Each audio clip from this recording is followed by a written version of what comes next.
Have you ever felt like there's one little thought that keeps spinning around in your head, just won't stop? Even though you know it's probably not important or maybe even makes no sense, it still sticks with you. Well, if that's ever happened to you, then you've had a glimpse of what it's like to live with OCD.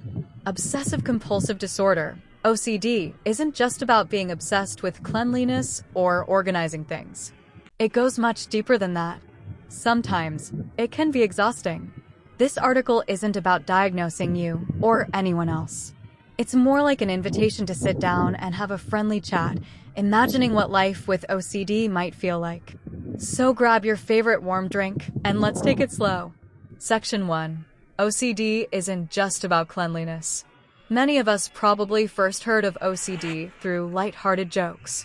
For example, "Oh, you're so OCD with how you line up your papers," or "Wow, your room is so neat. You must have OCD." It seems small, funny, harmless. But let's take a closer look. OCD isn't just about neatness or cleanliness. That's just one form of it. Some people with OCD might not care about being tidy, but their minds are constantly filled with fears about hurting others, even though they would never do such a thing. Others might continually question their faith or their sexual orientation, even though they know it doesn't make sense. But their brains just keep asking. Have you ever heard of OCD that isn't about cleanliness? Let's dive deeper and explore. Section 2. Obsessive versus perfectionist. Thin but clear line. We've all probably experienced perfectionism at some point. We want our work to be flawless. We want everything to go according to plan. But someone with OCD? They don't just want things to be perfect. They feel like they have to be perfect or something bad will happen. For example, if you're a perfectionist, you might neatly arrange a bookshelf to make it look nice. But if you have OCD, you might rearrange the books over and over again because a thought crosses your mind. If these books aren't in the exact right position, something bad will happen to my parents. Yes, it's that serious. And what's even more draining, they know it's illogical, but the anxiety feels real. What if we've been confusing perfectionism with OCD? Let's keep going and see if we can be more aware of the differences. Section 3. The voices in your head that won't shut up. Imagine a voice that just keeps talking in your head. It reminds you of the bad things that could happen. But it's not just some instinct or natural caution.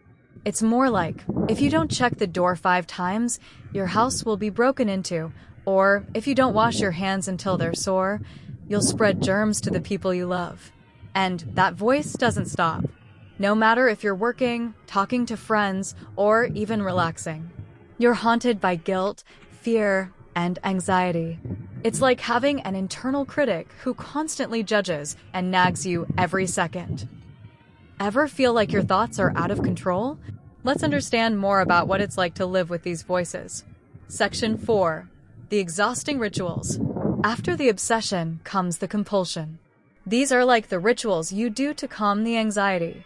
For example, washing your hands repeatedly, or checking the door multiple times, or counting to a certain number before you can move on to the next activity.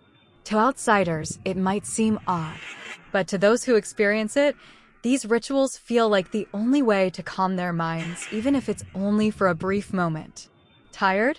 You bet. Sometimes, one ritual can take half an hour or more. And the most painful part is, they know it's irrational, but they still have to do it. What if we lived in this exhausting pattern every single day? Let's keep reading to dive even deeper. Section 5. OCD steals your energy quietly.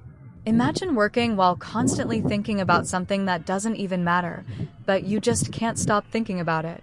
Or hanging out with friends, but your mind is still stuck on, did I hurt their feelings earlier? Did I say something wrong? Should I apologize? But apologize for what? OCD quietly steals your energy. Mentally, emotionally, even physically. Not everyone can see it because the symptoms are often hidden. But those who experience it can feel drained, even before the day has started. Ever felt completely exhausted, but you have no idea why? Maybe your mind has been running nonstop without a break. Section 6. If OCD had a voice, it would sound something like this. If you don't repeat that prayer, God will be angry. You have to check the stove again. If you don't, there'll be a fire. You must wash your hands. If you don't, you'll make your loved ones sick. These are just some examples of the voices OCD might whisper. For some people, these voices play over and over again throughout the day, constantly questioning, threatening, demanding. It's like you can never relax. And the most painful part is when people around you say, "Just stop thinking so much." They don't know. You wish you could stop, but you can't.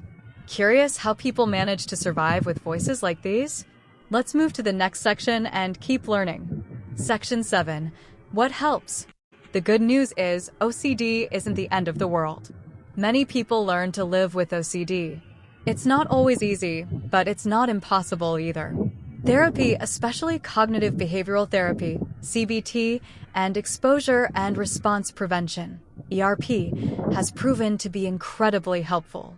Support from friends and family is also crucial. Having someone to listen without judgment can make all the difference. Some people also find relief through journaling, mindfulness, or grounding techniques. Remember, everyone is different. There's no instant solution, but there is always a first step.